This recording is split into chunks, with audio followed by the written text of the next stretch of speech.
Today, I'm talking to the very wonderful Caroline Sherrard. I'm so happy that you're here, Caroline. I seem to have had a string of things happening at home that has meant I have had to rearrange a lot of my recordings for this. So I'm really glad you're here. It's taken a little while, but we're here and we're ready, right? Right. And thank you. Yes, I'm really delighted to be here and thank you for the invitation. Oh, you're welcome. You're welcome. Before we get recording, I'm just going to say, for the sake of people watching and listening to this, it is blowing a hoolie outside. And if that can be picked up in the recording and I can't get rid of it, then sorry, everybody's just going to have to put up with it because we're not rearranging this again. Also, my neighbour has decided to knock down the wall in his garden today outside. So that may also make an appearance, but we're just going to ignore it, right? Yep. Noises galore. It's all part of it. Isn't it? It's all part of the fun. Caroline, start by introducing yourself. Tell everybody what you do, who you are, what you do, and your speciality. Okay, thank you. Well, let me start with a story. So picture this. I'm sitting in my lounge and the phone goes. Now, my memory of it is I'm sitting on the floor. I don't know why, but I have a habit of sitting on the floor. And the phone goes with a manager of a coaching organization I've recently joined. So she's there. I know her a little. We're talking and passing the pleasantries. And then she says, in effect, she asked me to leave. I've only been with a few weeks with this organization. So I can't remember what she says. I can picture her there with her long blonde hair, really nice, but she's asked me to leave. So I ask her, can I ask you why? And she says, you're not comfortable in your skin. The body blow. The words went deep. Why did they go deep? Because I recognized it was true. I didn't know who I was, what I wanted. I was lost. Even though I joined this organization, it actually didn't feel right. So that bit was a blessing. But now that was years ago. I'd love to tell you I had an overnight magic abracadabra and the next day I was comfortable in my skin or I discovered this incredible technique. But that wasn't quite the case. It's taken me years and I'm certainly still on the journey. But I'm a coach. And along the way, I've always worked with people. I originally worked in human resources. And along the way, I've done a lot of different trainings and had a lot of experiences. And what I help people nowadays with is having greater capacity for the next stage, the next chapter in their life. So that means that they're going to be making decisions that are in alignment with who they are. They're going to know themselves better and they're going to have greater fulfillment. So I do that in 3 ways. That's Quiet Power Coaching. That's my business name. Now I do this in 3 ways. Well, actually, I do it in lots of ways. But one of the 3 ways is short-term clarity coaching. So 1 to 4 sessions where we work with getting unstuck or with a passion, a project, a new business, and we help with greater clarity about the direction and moving forward. Then there's the ongoing coaching, which, as I say, is the deep, insightful, intuitive coaching that helps people to create the life they want. And then the 3rd way is speak from your heart. And that's a new thing for me. So I have never found speaking in front of people very easy. Even though years ago, actually, I did some coaching with some managers. And then last year, I had the opportunity to do a TEDx in my hometown. So I'm standing on the red circle. It's meant to be the pinnacle of your career and in the online world. People are like, you've done it. Only I'm a heap of chilling. And my legs are shaking and my heart isn't just beating, but it's like I can hear it.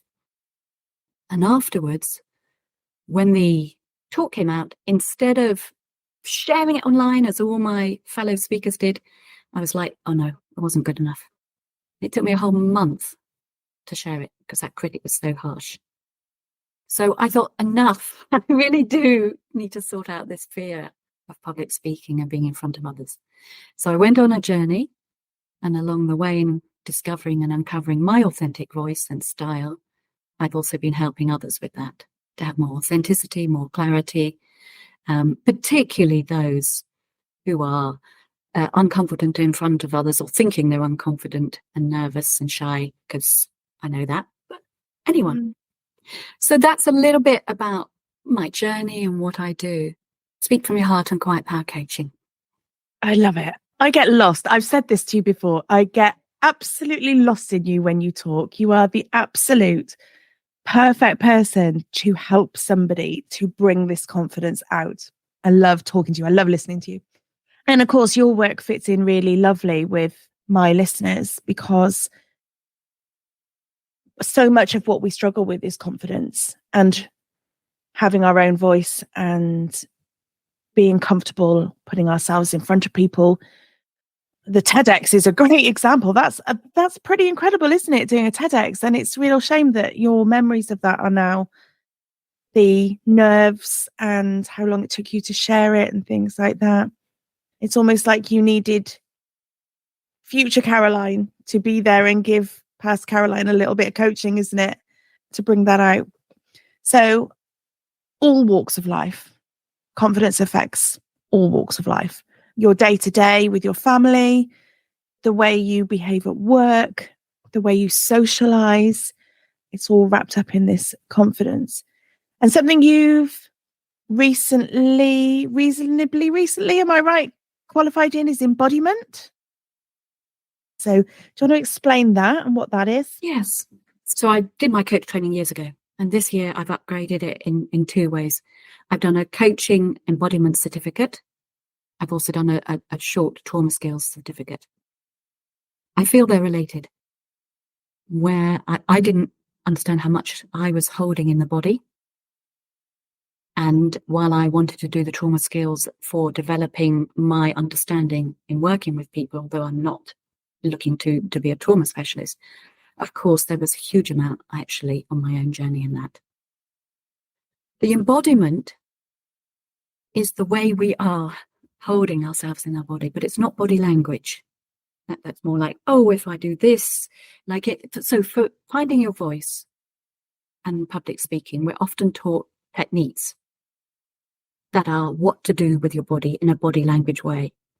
Embodiment is actually what's happening in the body in a deeper way.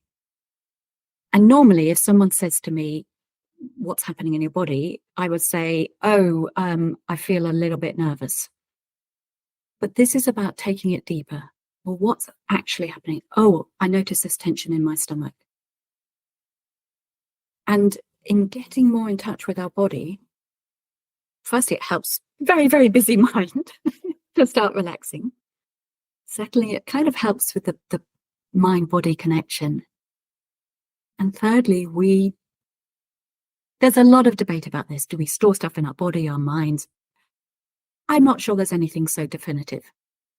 But I do know that the difference of when we learn about breathing and about what's happening in our body, usually to do with sensations and feelings, and certainly my experience and most people's experience is a mix of numbing, and food has actually been one of my examples, but it's a lot of people's, or drink, or shopping, retail therapy, whatever.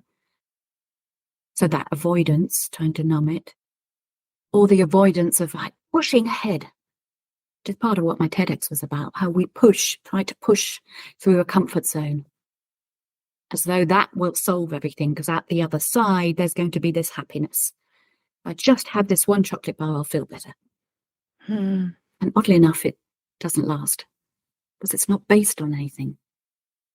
So when we come back to our body, for me, it's been like almost like having lived a lot in my head. I've just got this image in this moment of a tree where the leaves and the branches are like, oh yes, I get fun and scattered and I'll go and do this and this, but there's no tree trunk and roots. And it's like coming back into the body. I experience what I'm doing, not just think about the experience. Does that make sense? Yeah, I think so. There's a lot. The thing that I was thinking when you were talking about the difference between body language and embodiment is body language feels very much like the message of fake it till you make it. Mm-hmm. But which is just a big front, a big facade, a big it doesn't really matter. Just have the body language. Stand tall, smile, be confident, be powerful. Whereas the embodiment is very much the inner reassurance, the inner understanding, the understanding of what it feels like physically.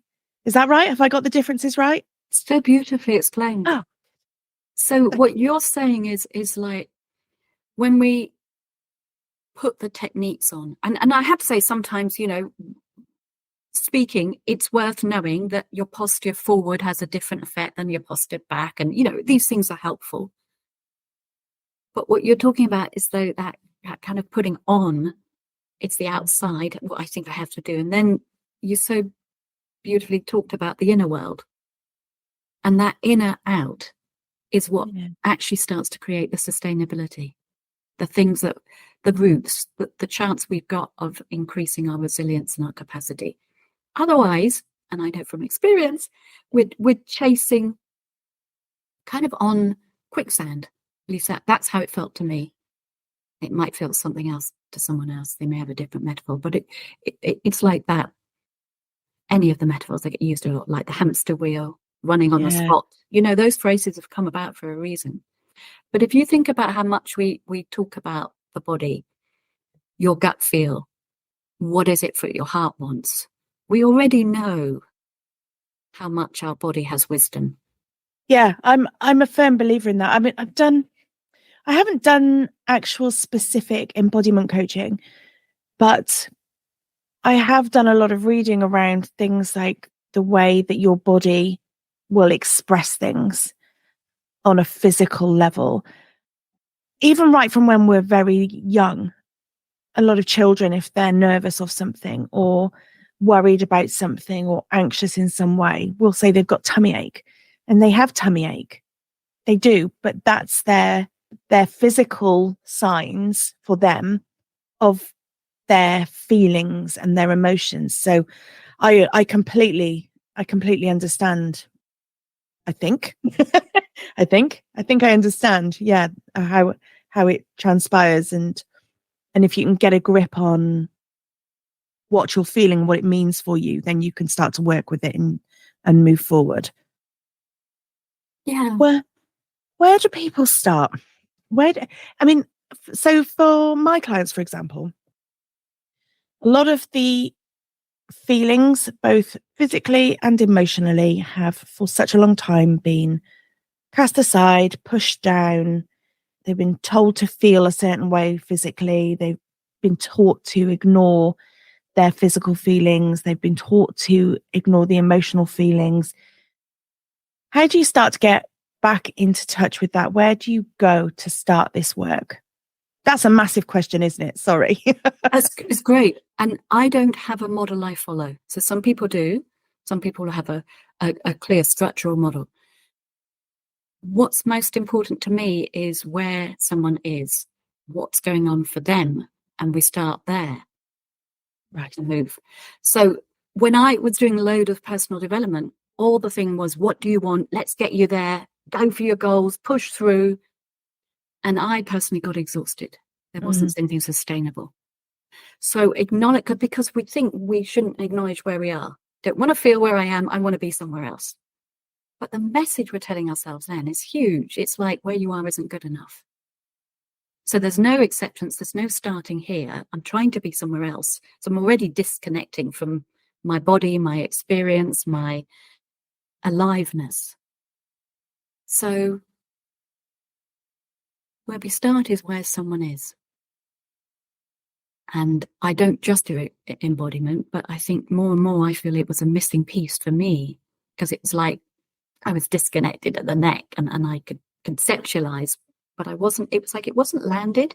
I don't know if you've heard the phrase, which I really like, the journey of the head to the heart. I feel that's the journey that, well, this planet needs. It's coming into the body and the opening of the heart that allows us to make choices that make sense to us, not ones that we've been programmed. So I can't remember your question was, whether I've answered it. Because I will then just suddenly what comes to mind start off on a roll. And I know, it's funny, isn't it? In this, I do much the same. Somebody will ask me something and then I'll go off on this tangent because that's interesting. And it's just the way the work goes, I think. It's just the way your mind goes because you're thinking about all these possibilities. Yes, I was saying about how do we start? How do we start to find those feelings again? How do we start to get in touch with us with how we're feeling and how we attach that to our emotions and that sort of thing. So we're starting where people are. Starting where people are and exploring there.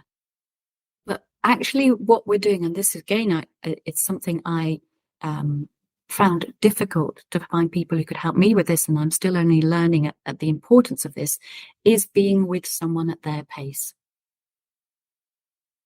And that is helping them to uncover, to discover through powerful questions, through reflection back, through exploring what's happening for them in a way that is safe, that is insightful, that helps them to, because you do still need to meet the mind. The mind, most people like to understand and get what the logic is. And although our emotions aren't logical, there is some sense of logic in that they've arrived when we were young, the way our behaviors for coping because from a particular incident or identity or trying to avoid something. So in all of that, there is a so-called logic, but of course we're not acting very rationally most of the time. So it's both a magnifying glass to help me explore and a very gentle mirror. But we do mix with that, although I said earlier, be careful about going straight for what you want without acknowledging where you are. You also look at what someone wants.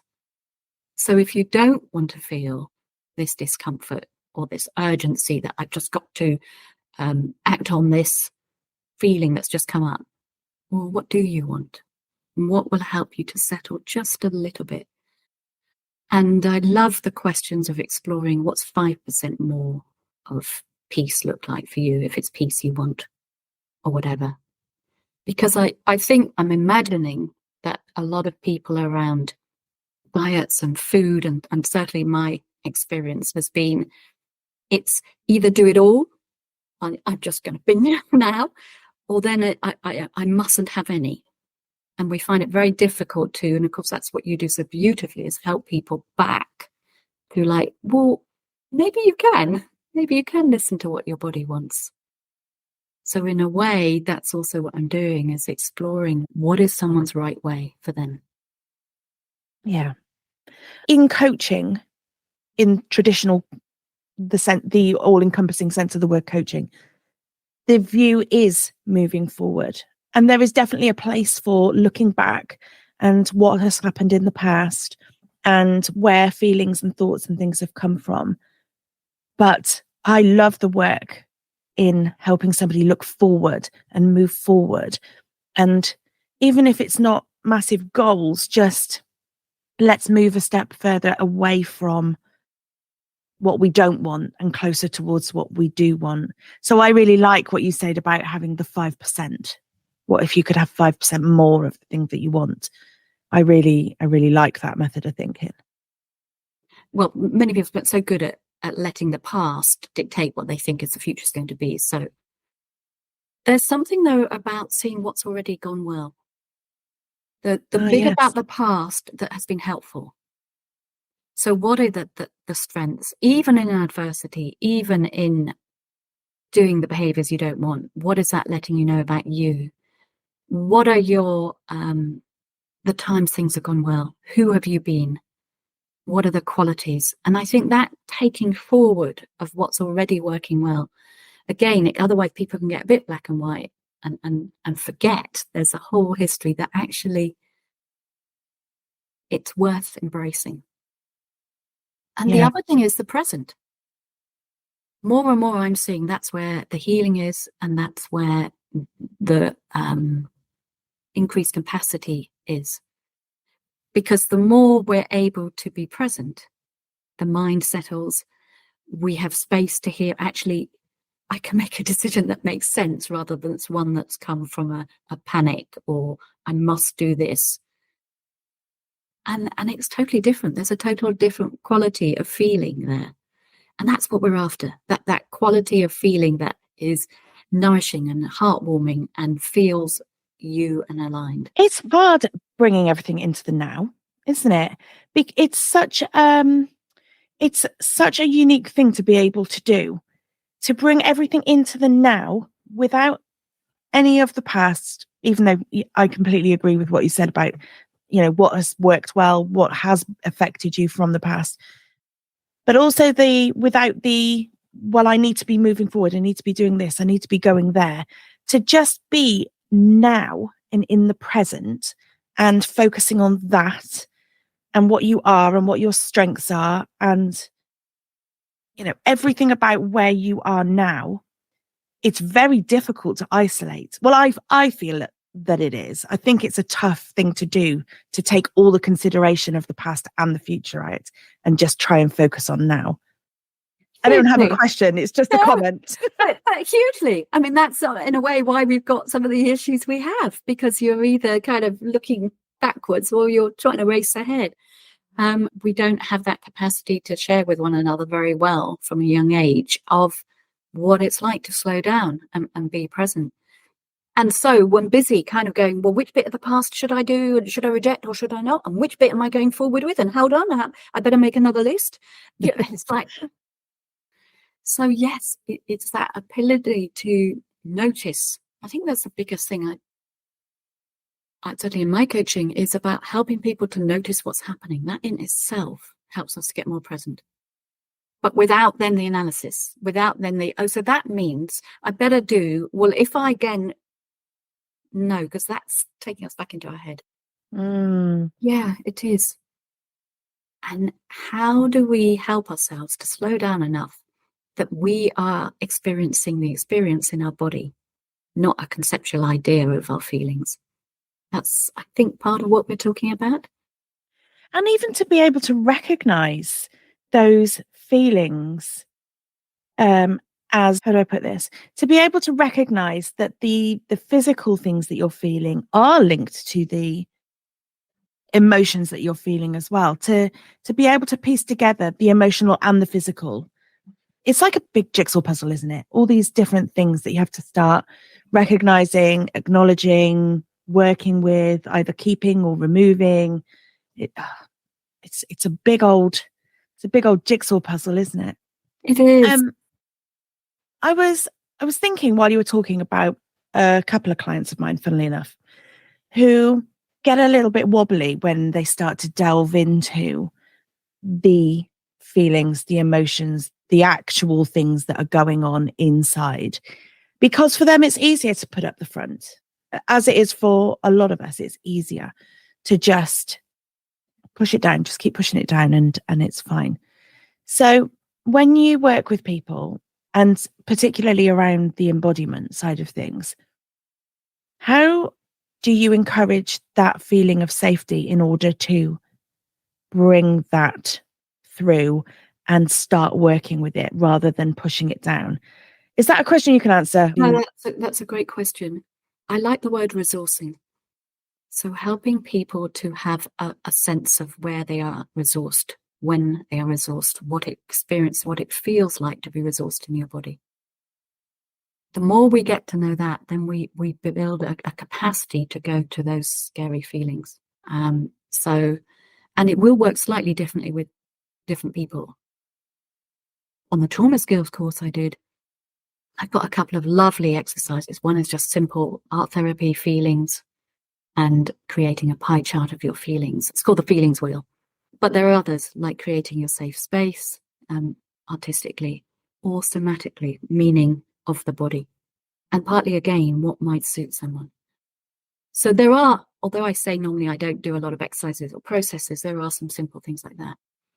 But even helping someone to say, well, when was a time where actually you felt good about a decision, or you felt what you had done was a sense of you? And what are because I don't like to give the people the words. So what are the words that would describe that? How is that in your body? And helping them to calibrate that, to get a sense of that in their body.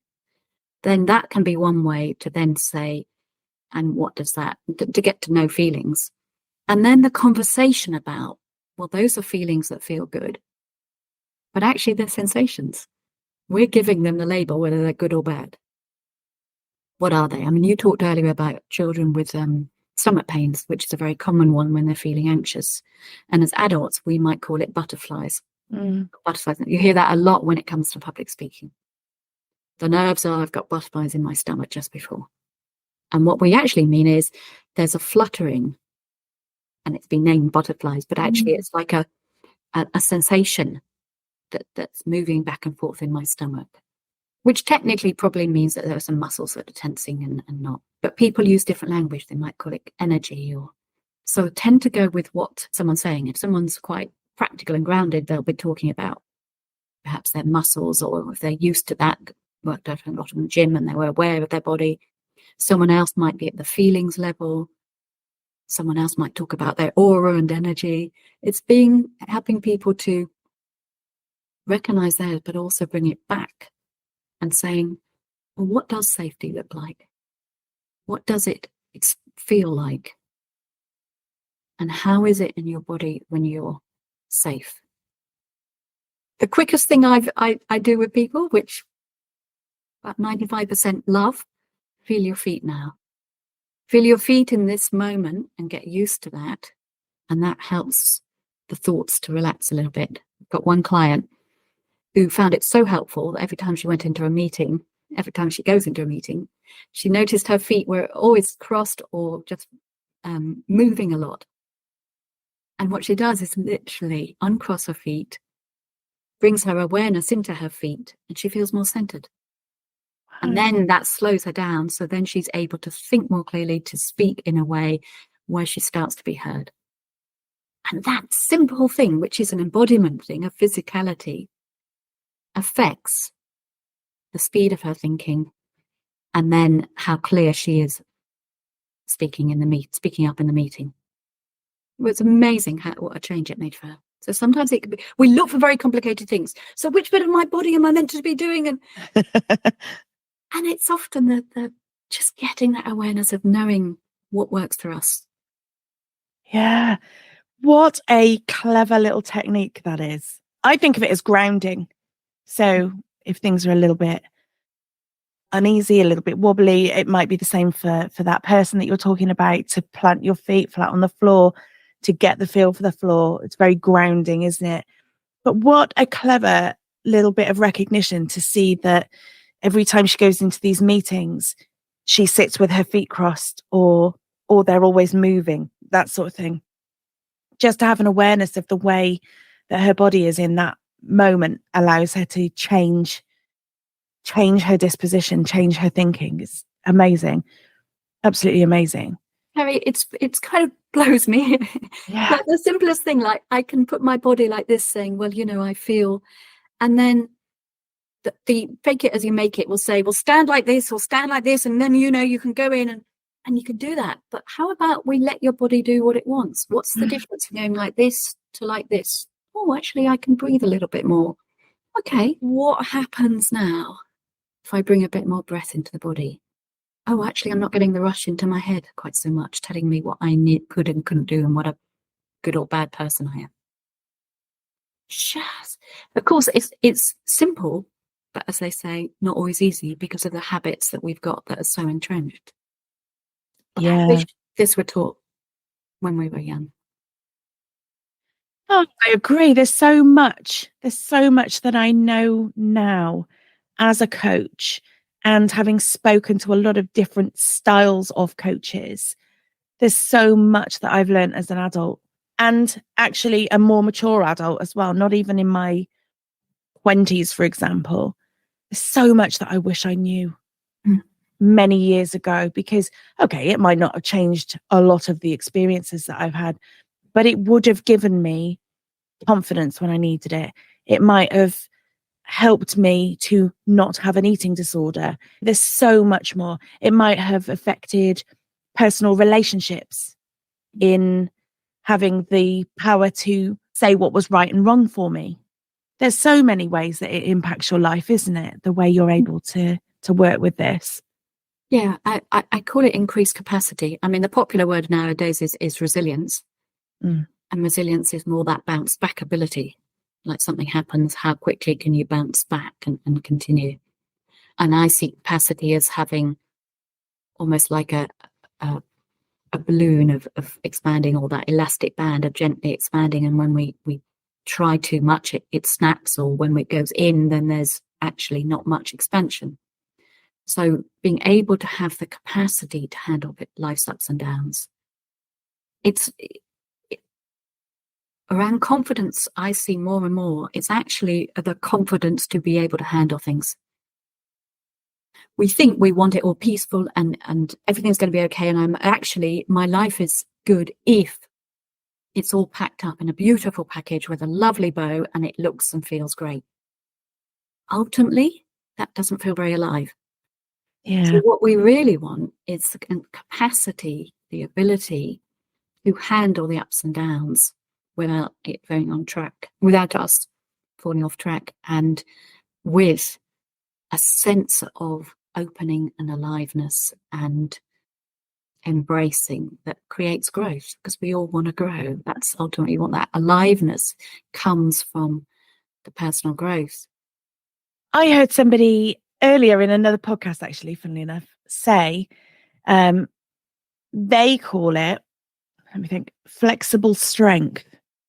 So we're taught to have strength, but to not be rigid about that is what we're trying to achieve. So that's what when you were describing the balloon, essentially, that's what I saw it as, a strength to be able to handle situations, but the ability to kind of stretch, and then come back as you need to with the situations that you're dealing with. Can I offer an alternative view? Yeah, absolutely.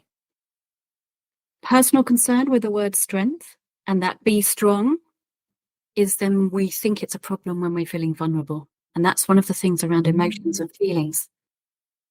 Well, I'm not meant to feel because I've been told I need to be strong. When even on Facebook, when someone's going through something difficult and they posted and shared, a lot of the comments are the muscle emoji, be strong. Yes. You can do it. You're strong. And I'm like, I get where that comes from, the strength to move through it. And that's what you meant that's what I think that person meant by flexible strength. Mm. My only concern is that might be misinterpreted in our unconscious, subconscious, as meaning I have to be strong. Yeah. And therefore I mustn't feel the feelings that don't feel good and don't feel strong, because that's weak. If I cry, if I'm vulnerable, and that's actually part of the issues around public speaking. I mean, going back to my TEDx and you pointing out that, hey, what if your future self could say, it's okay, and actually well done. The well done bit was being with that vulnerability. I was actually very present with what's happening in my body rather than pretending it wasn't. And that was a new thing for me. Yeah. And I don't know how that fits in with people you work with, because there's so much going on in the thinking and the mind. How do we allow people their vulnerability, but also support them and encourage that you will be okay? Or not even you will be okay, because I always find that it's like, we can't know someone's going to be okay. But no. It isn't that they have to, or that we have to be strong for this.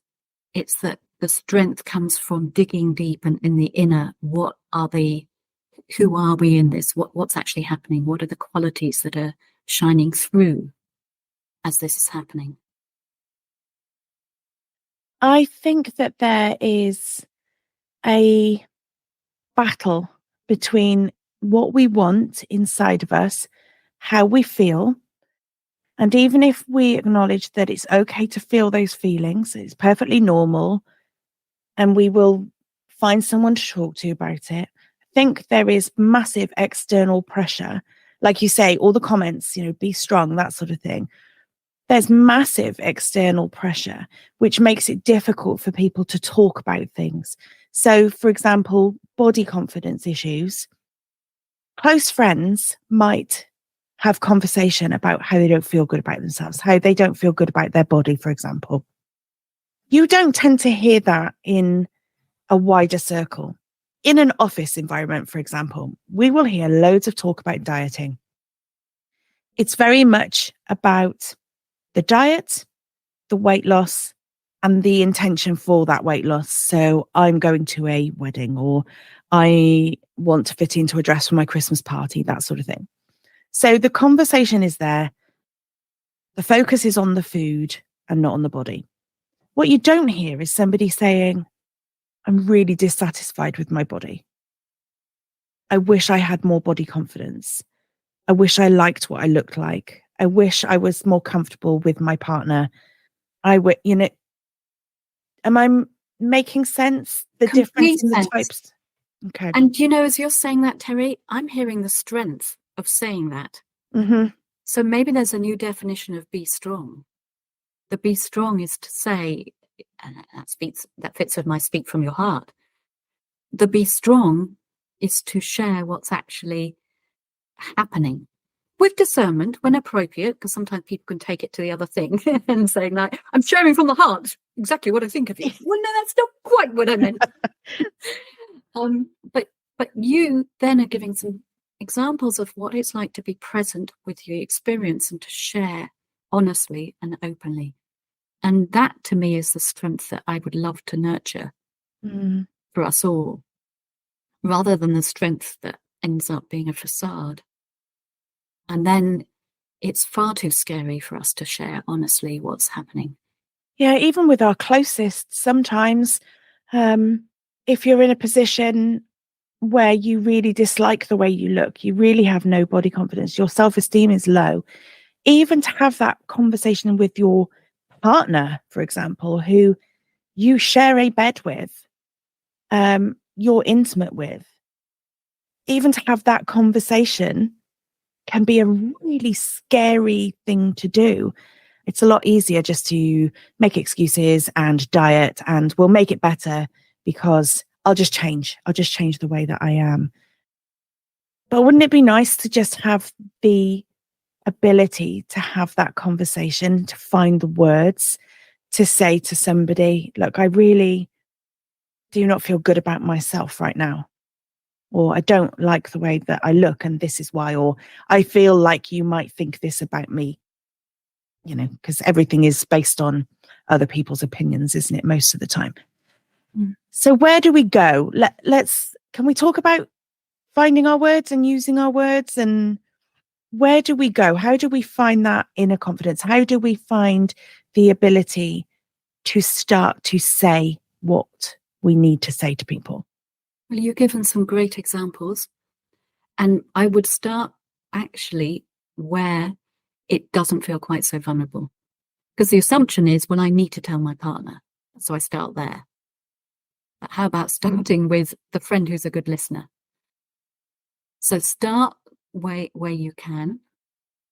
There's the classic of journaling or finding out ways that actually what's going on, because most of us have a little disconnect between what's going on around in the head and what's actually happening in what we're expressing. So that's another way. If you like it more formal, buddies, where you have structured time. So it can be quite difficult sometimes to share when it's kind of like, I've got something I need to talk to you, or when's the right moment? So practicing where you've got someone like 5 minutes you talk, I'm only going to listen. 5 minutes you talk. Now, obviously that needs to be someone that you set up some safe guidelines and you feel structured with. And that's if you're not working with a professional. That can help. The power of being heard. The other thing is to start practicing what it is that you need and want in small ways.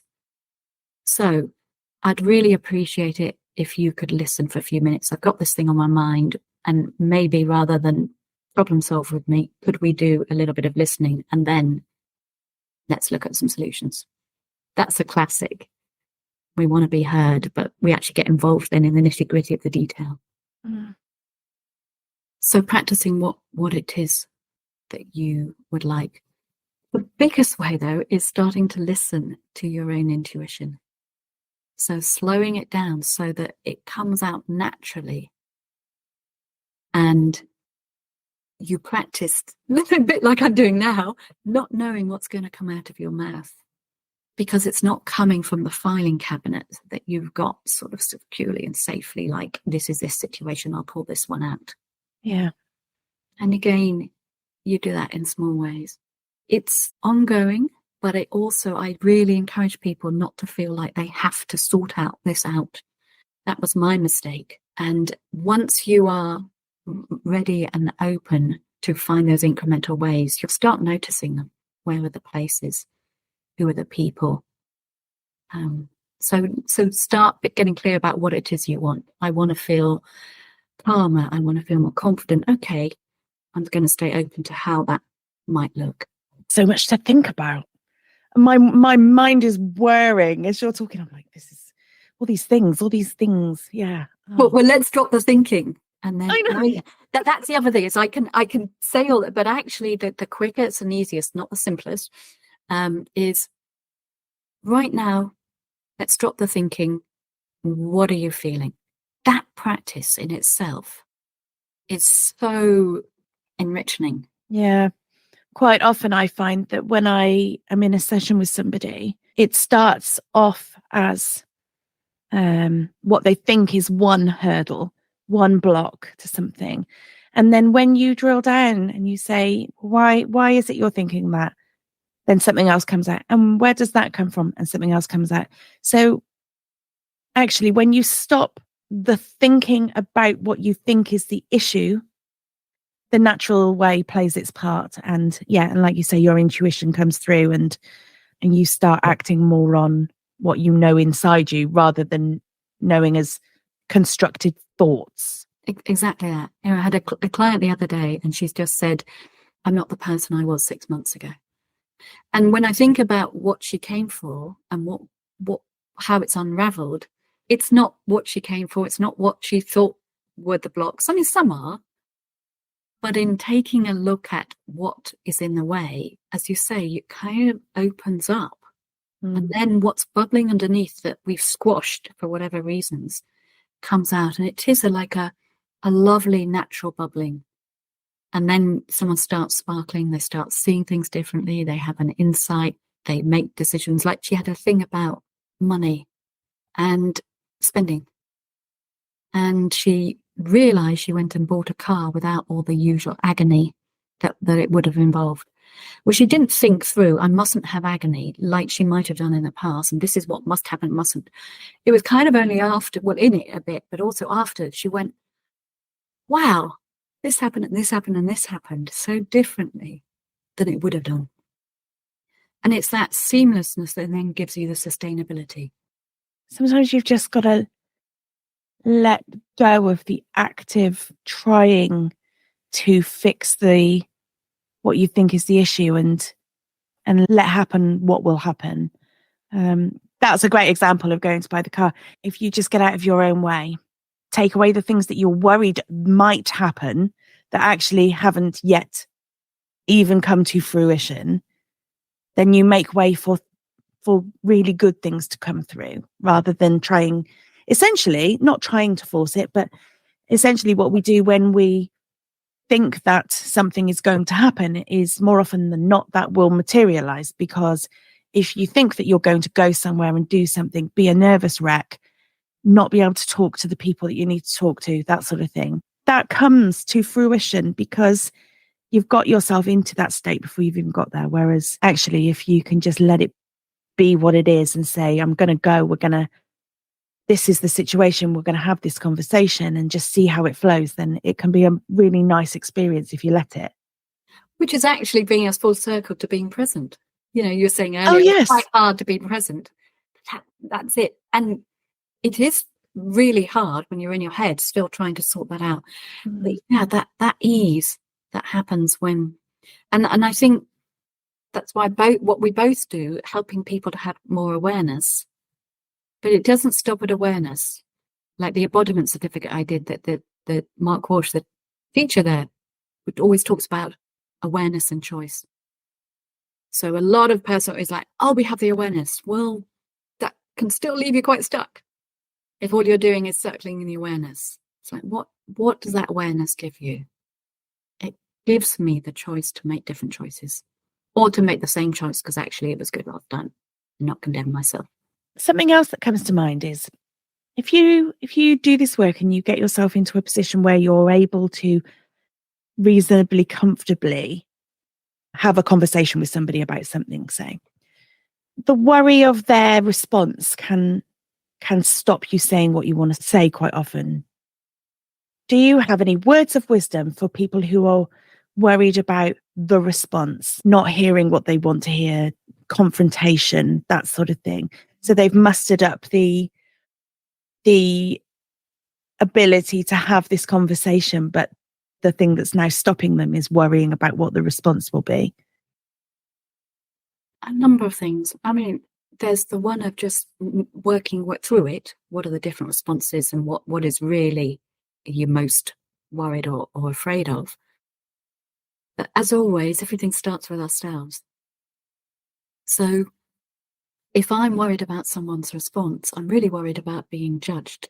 Mm-hmm. And again, speaking is often, well, I fear of being judged, but it's never actually the fear of other people. Well, what do you worry about? Well, if I'm being judged, I'm not good enough. So who's judging you're not good enough? Oh, I'm judging me, that I'm going to actually mess this up. So we're not talking about your worry about, I mean, that's the surface thing. So there's a lot of forgiveness, a lot of compassion, a lot of understanding about what's happening in your own judgments. And that is just key. It can fall away when you see there is no need for that judgment. And is that really what you want? Is that helpful? No. But without judgment, neck in it, because it's not an opportunity to go, well, there I go again. There's another thing to beat myself up with. Yeah. So with two people, it's very helpful to see the dynamic that's going on underneath, because it's always the same.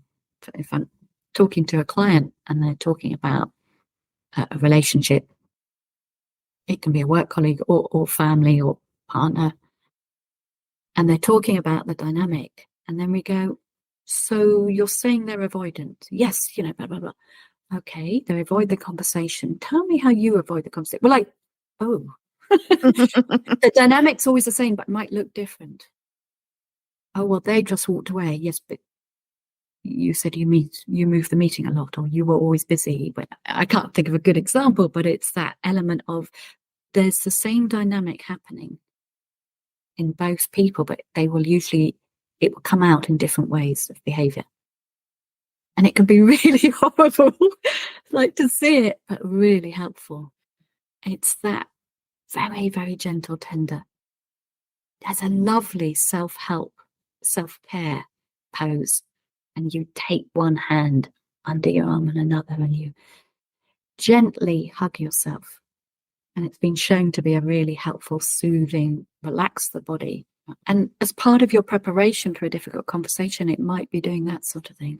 Like, okay, I need the system where it's got into fright and flight or froze to the body, my system to feel a little more relaxed. So what would 5% more relaxed look like? And what would I say from that place? And the words are usually different. Or the words aren't different, but the tone is. The place I'm coming from is kinder and more loving of myself and of the other person. So it's that, place we're coming from within ourselves. Yeah, words like kindness and compassion and care are so important, because this work that we are constantly doing to try and I don't want to say improve or better ourselves. That's not what I mean. Develop, step out of a place that you're not wanting to be in anymore. It's all a big, look inwards, isn't it? And it's really tough. So you have to approach this stuff with kindness and compassion and care, and be gentle with yourself in the process. But many of us don't know that. When I was told that, I used to get a bit fed up of seeing all that. It's like, yeah, okay, what does that mean? Because I was numbed to that. And I see that with clients sometimes. They say the words, but that's not being embodied because they don't know how. And self-care is more than, I mean, it's lovely to have a bath with candles if you've got a bath, but the self-care goes so deep about how you're actually talking to yourself and the behaviors you are showing towards yourself. And part of that is the body armoring, the defenses that we've got.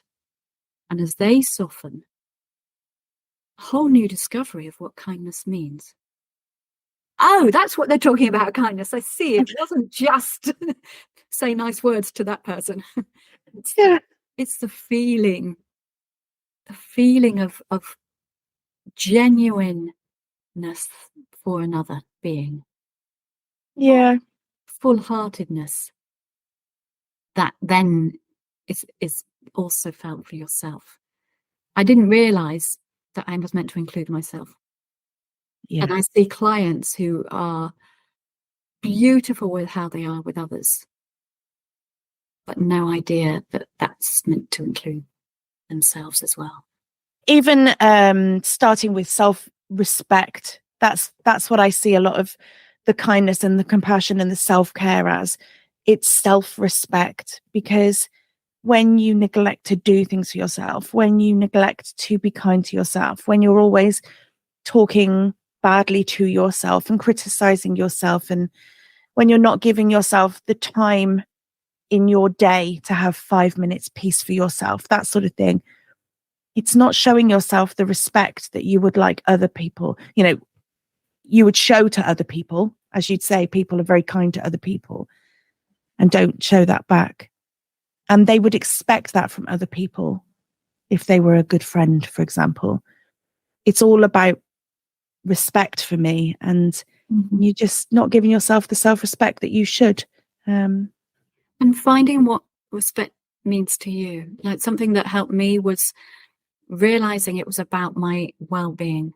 It wasn't just nice things that I'm meant to be nice to myself because I haven't been very nice to myself. I mean, if we want to be mechanical about this, you operate better when your well-being's better. It is running well. Then that kind of makes sense to this logical mind that was getting in the way. It's like, oh, okay, now I've got a new task. My task is I've got to be helpful to myself. Not got to, but it is helpful to be looking after my well-being. Sounds ridiculous, but that shifted it for me. That it wasn't just that I need to do nice things. I had a package of well-being to look after myself.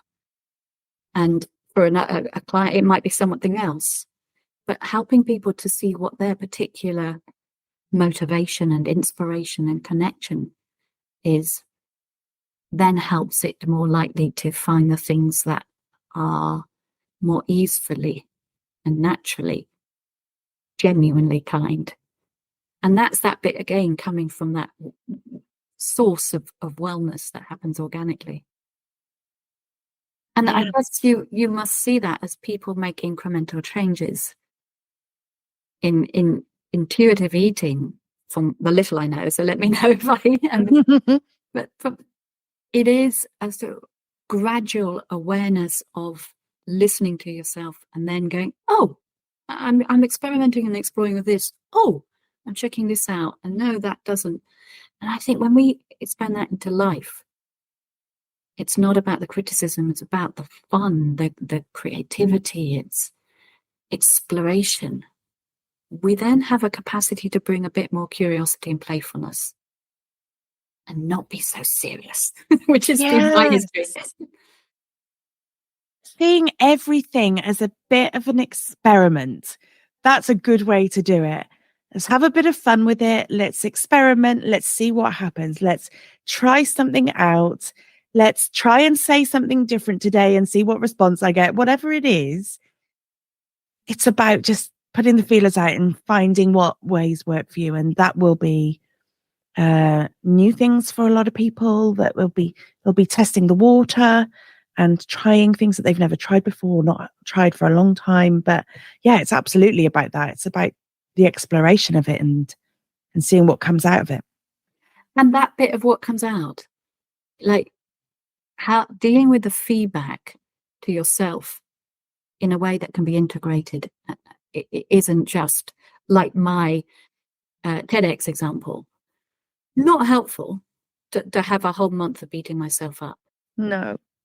On the other hand, it did give me space when I was ready to then share it and to receive the responses so I'm a slow processor. So it gave me that. And I then chose, and there was some liberation for me to say, actually, on the day that everyone else is publishing, who says I have to publish mine on that day? There's no deadline of you've got to share on this day. And that was liberating in itself. So coming back to that is an example of actually, in the end, being kindness in making the decision and not sharing on the same day as everyone else. So it's quite an interesting journey in seeing what you do, though, with the experiment. There's no point experimenting if you're going to use it as a way of beating yourself up. But when everything does become that honest learning, and that seed that gets grown, and I love seeing it as the metaphor of how we cultivate and nourish the seed. Now, a seed needs watering, it needs sunshine, it may need some extra fertilizer, and it grows gradually, and then it buds, and then it opens and it flowers if it's a flower or a tree. But there are certain conditions for every different varieties, and the different varieties are needed.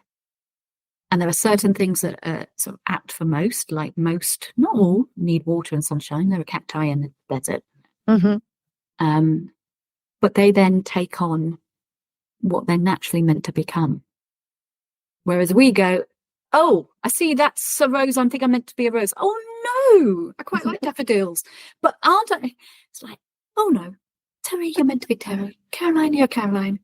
And when we create the conditions for cultivating that, it's just beautiful to see someone at their blossoming. Oh, that's such an excellent analogy. We're all brilliantly unique. We're not meant to be carbon copies of other people. I love that. I love that so much.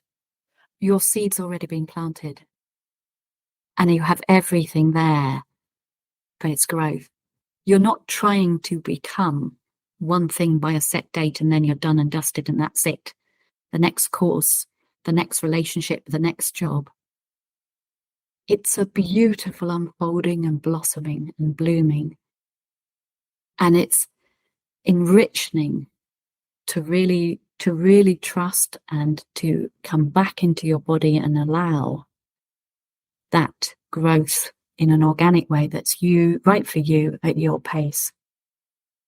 And it is worth it. Thank you so much, Caroline.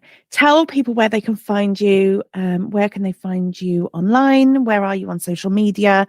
Let's give people the links so that you can connect. So my website, which is just slightly being developed at the moment, if it's not online when anyone looks, it's quietpowercoaching.com.